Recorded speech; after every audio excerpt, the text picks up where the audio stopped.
Hola, hoy día vamos a hablar sobre los cuerpos cetónicos desde una mirada, ¿no?, hacia lo que sucede en el cerebro.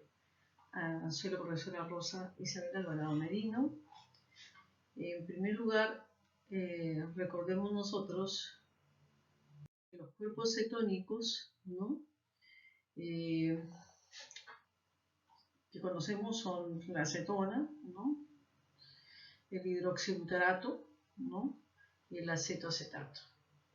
Entonces, los cuerpos cetónicos van a contribuir significativamente al metabolismo energético, en general de los mamíferos, dentro de los tejidos extrahepáticos, ¿no?, en innumerables estados fisiológicos que van a incluir el ayuno, la inanición, el periodo neonatal. Aquí es importante considerar que en el recién nacido, ¿no?, normal, durante la primera semana de nacimiento se considera que se encuentra una citosis significativa, ¿no? La absorción y el metabolismo de las cetonas aumentan tanto en el feto como en el recién nacido, y los cuerpos cetónicos van a proporcionar un 10% de los requerimientos energéticos metabólicos cerebrales,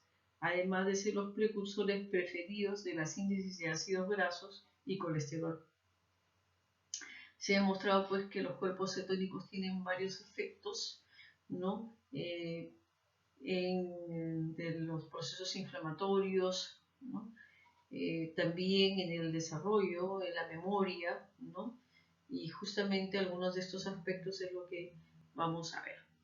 Entonces, las concentraciones circulantes de cuerpos cetónicos totales en humanos adultos sanos normalmente van a exhibir oscilaciones circadianas, ¿no?, que varían entre 100 y 250 micromoles y aumentan aproximadamente 1 milimol después del ejercicio prolongado o después de 24 horas de ayuno. Pueden llegar a acumularse hasta 20 milimoles en estados patológicos como en la cetoacidosis diabética. Y la eliminación de los cuerpos cetónicos, por ejemplo la acetona, es ese olor dulzón del aliento que se tiene en los pacientes con cetoacidosis. Veamos cómo es que se forman los cuerpos cetónicos, ¿no? Entonces, los cuerpos cetónicos, primero lo que se va a producir es la condensación de dos moléculas de acetil-CoA a través de una liasa, la tioliasa, ¿no? Y una vez que se produce esta actividad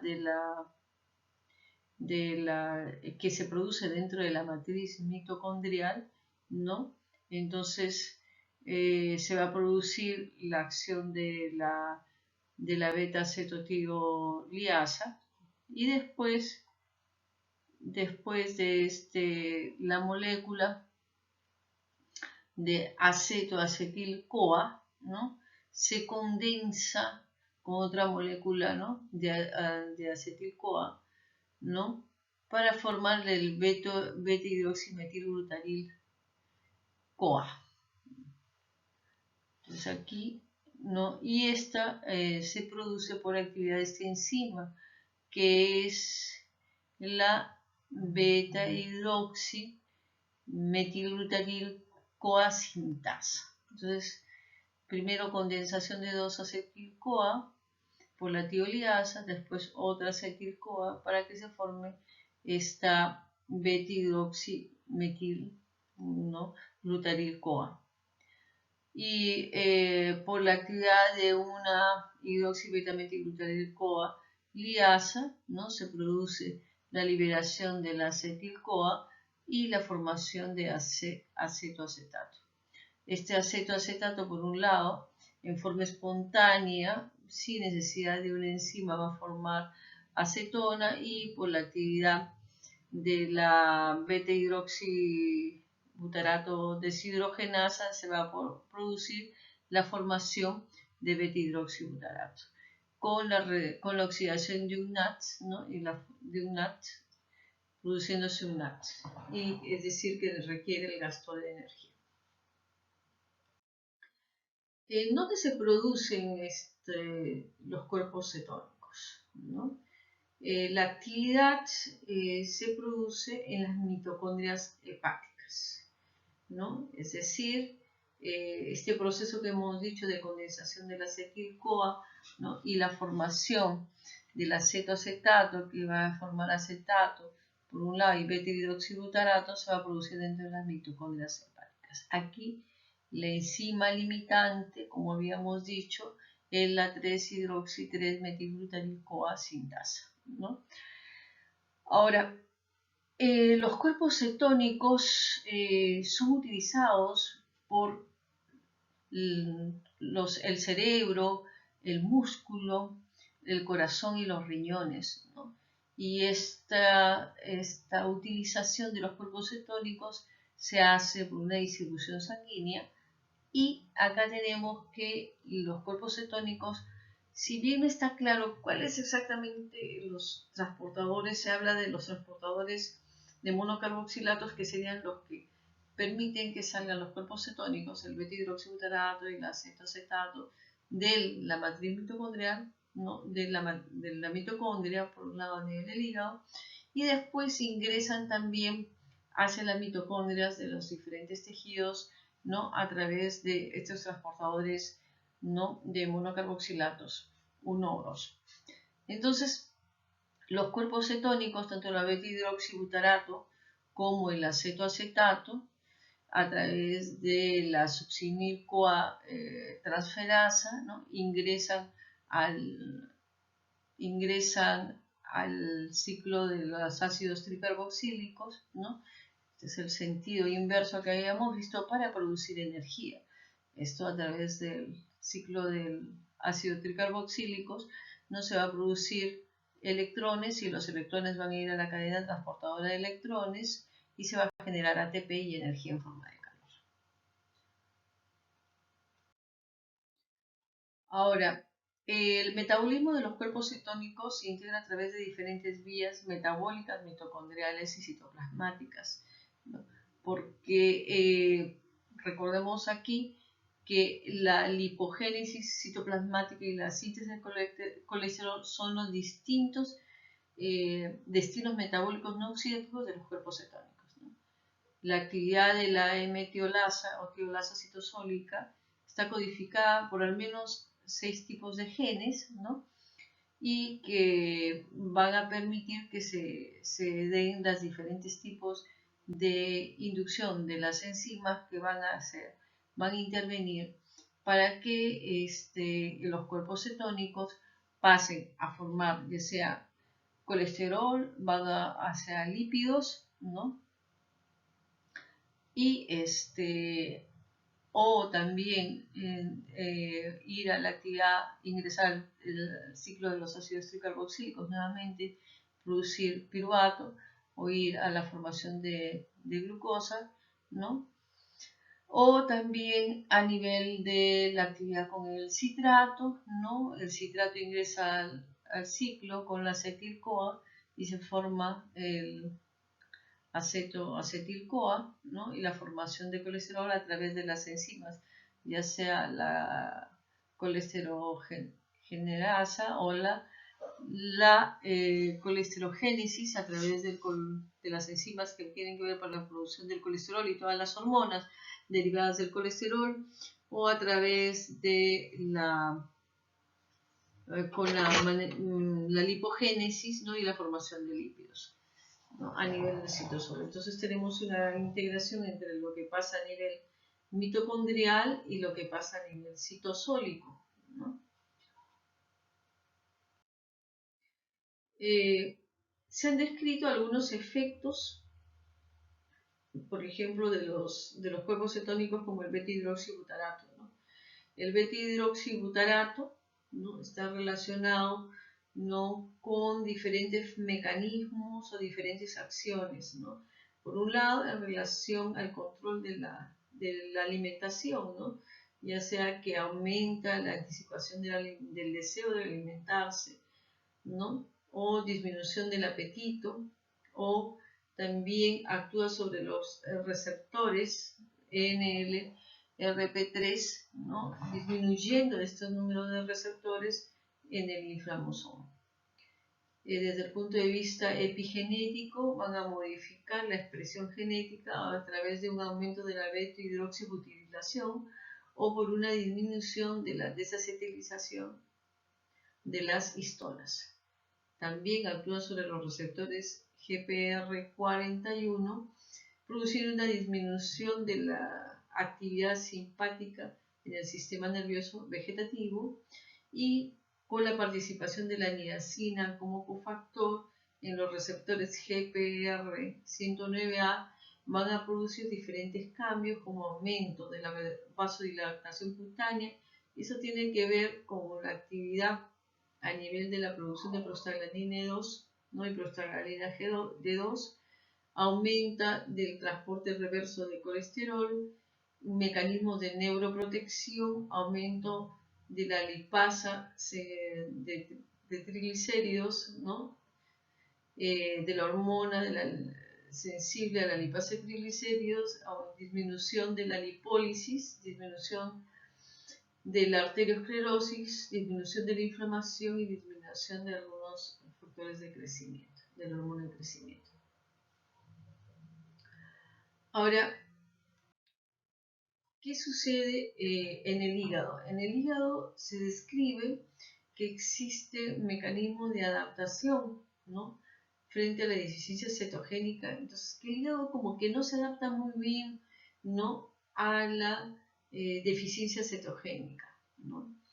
Por un lado, nosotros sabemos de que cuando existe suficiente cetogénesis, se van a producir diferentes mecanismos, se va a producir la producción de cuerpos cetónicos, ¿no? Va a haber la actividad a nivel del ácido tricarboxílico, la formación de NADH y FAT que actúan sobre la cadena respiratoria para la producción de ATP, ¿no? Se va a producir el beta-hidroxibutarato, ¿no? Se va a llevar a cabo la gluconeogénesis, la lipogénesis, ¿no? Y además se producen dentro de estos mecanismos los mecanismos de control de las especies reactivas de oxígeno. Lo que no sucedería, ¿no? Cuando hay una insuficiente cetogénesis, ¿no? Cuando hay una insuficiente cetogénesis, ¿no?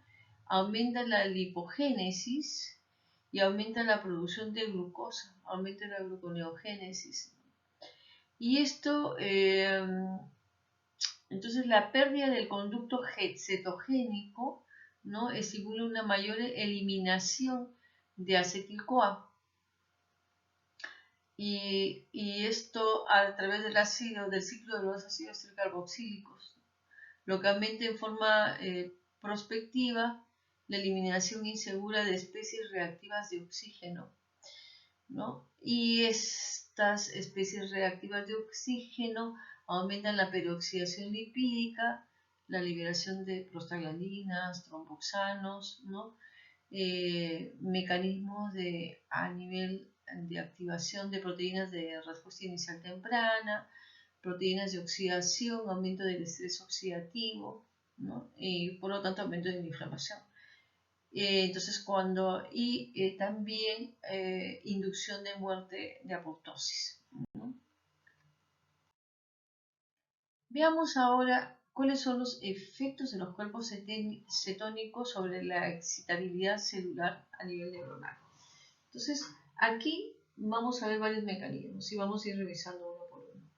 Entonces, uno de los mecanismos es que altera los niveles de GABA, es decir, va a producir un aumento de los niveles de GABA. Entonces, aquí lo que se ha observado, ¿no? Es que por la actividad, ¿no? Sabemos que cuando ingresan los cuerpos cetónicos van a ingresar acá el beta-hidroxibutarato, ¿no? Va a pasar a acetoacetato, acetil-CoA, se convierte en acetil-CoA a un ritmo más rápido que en otros sustratos, ¿no? Entonces al ingresar en el ciclo de Krebs reduce los niveles de oxalacetato. Al reducir los niveles de oxalacetato, ¿no? Esto para reponer, ¿no? Entonces el oxalacetato, el aspartato, ¿no? Pasa, ¿no? a reemplazar, ¿no? para producir oxalacetato, y esto hace que se produzca glutamato, ¿no? Y el glutamato en las células, en las neuronas que son GABAérgicas, vamos a contar con una enzima que es la glutamato descarboxilasa, y esta glutamato descarboxilasa hace que el glutamato pase a ser GABA, ¿no? En las neuronas GABAérgicas, aumentando la concentración de GABA. Al aumentar la concentración de GABA, ¿no? Es un neurotransmisor inhibitorio, va a producir entonces un efecto para disminuir la excitabilidad celular. El otro mecanismo es que también tiene que ver con los mecanismos de liberación de neurotransmisores, es acerca de la liberación de glutamato, es decir, lo que se ha visto es que el beta-hidroxibutarato, ¿no?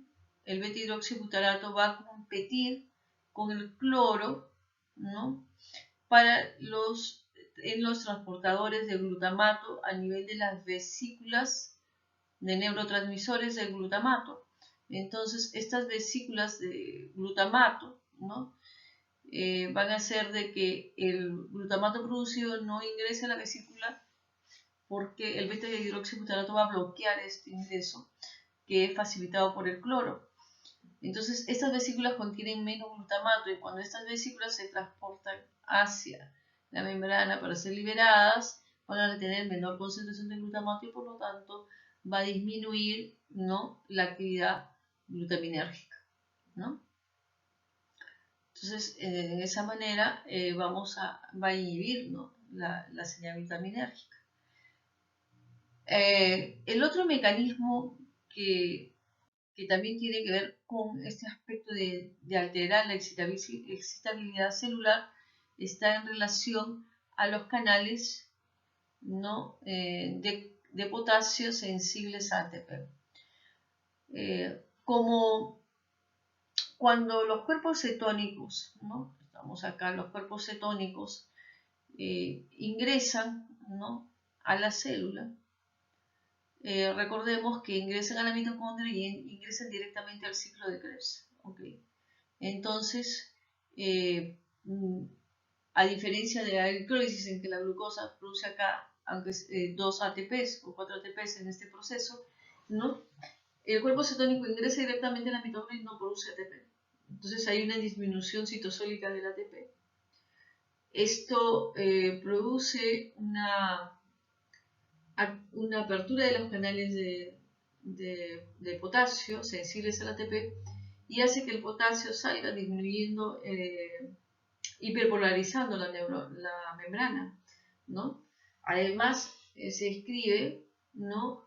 que los cuerpos cetónicos también actuarían a través directamente con los receptores de membrana, que inducirían que se produzca un cambio a nivel de canales ATP, de potasio sensibles ATP, produciéndose la salida de potasio, una corriente de potasio, y por lo tanto la hiperpolarización de la célula, ¿no? El otro mecanismo también que está relacionado con, estamos hablando aquí de la sensibilidad que tienen de los cuerpos cetónicos, ¿no? Para trabajar a través de los canales sensibles de iones, específicamente de protones, ¿no? Es decir, que en condiciones de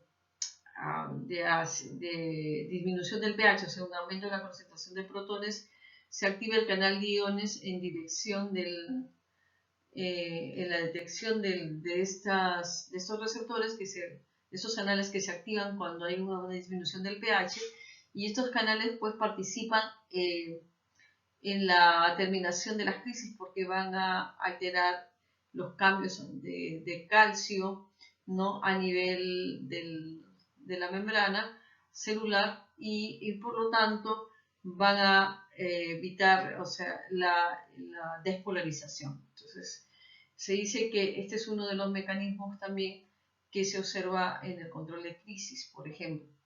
Interesante aquí es que estos, cuando se produce una crisis también hay una acidemia, ¿no?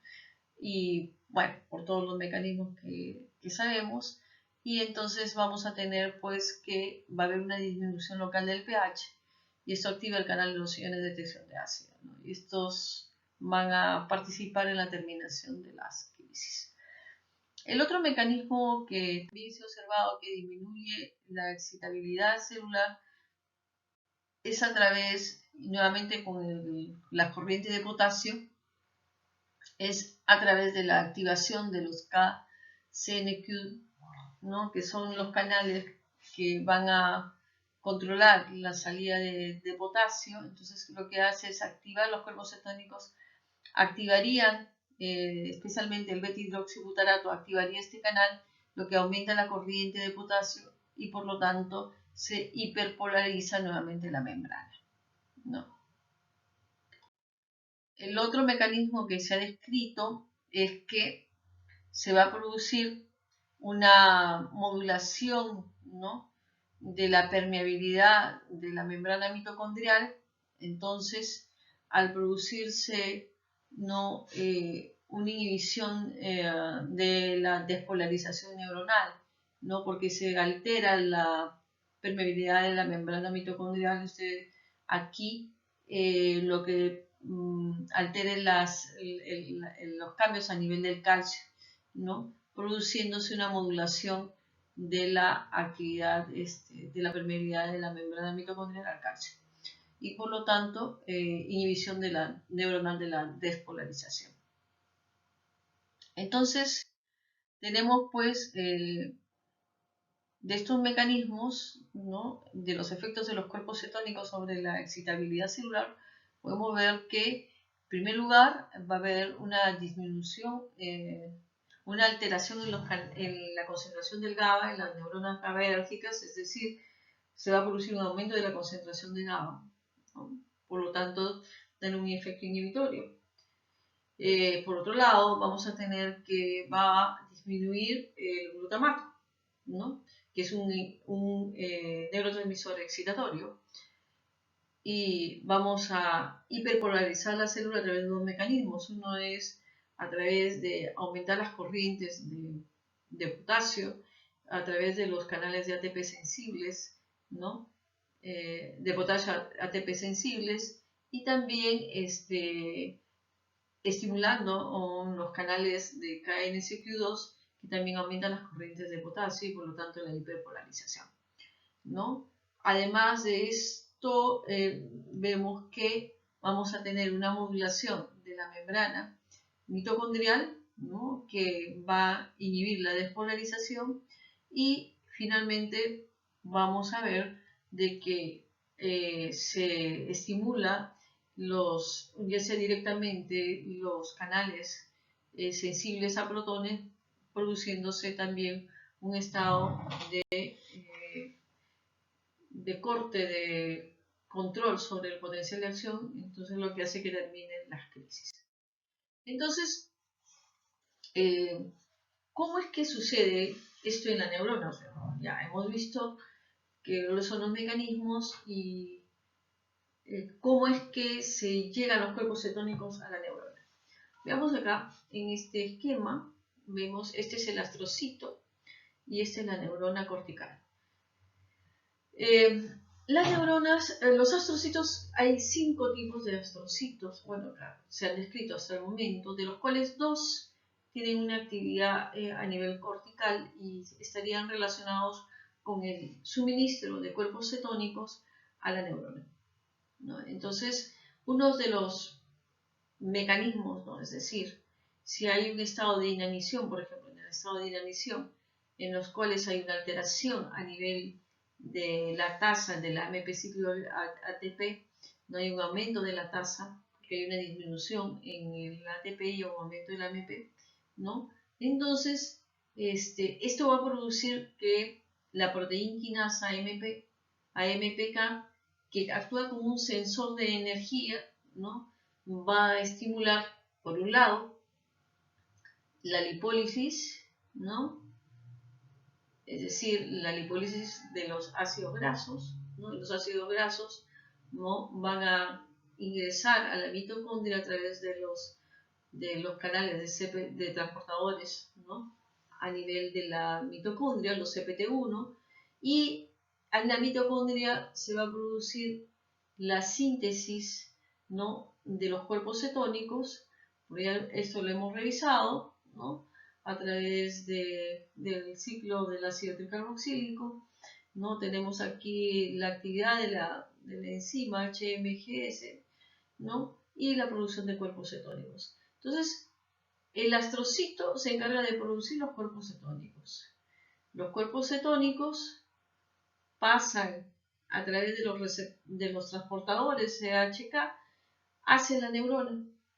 En la neurona, estos cuerpos cetónicos ingresan por los transportadores SLN y van a producir energía, es decir, van a entrar, ¿no? Acá tenemos la CAT, para que entre el cuerpo cetónico entra a la actividad de la acetil-CoA.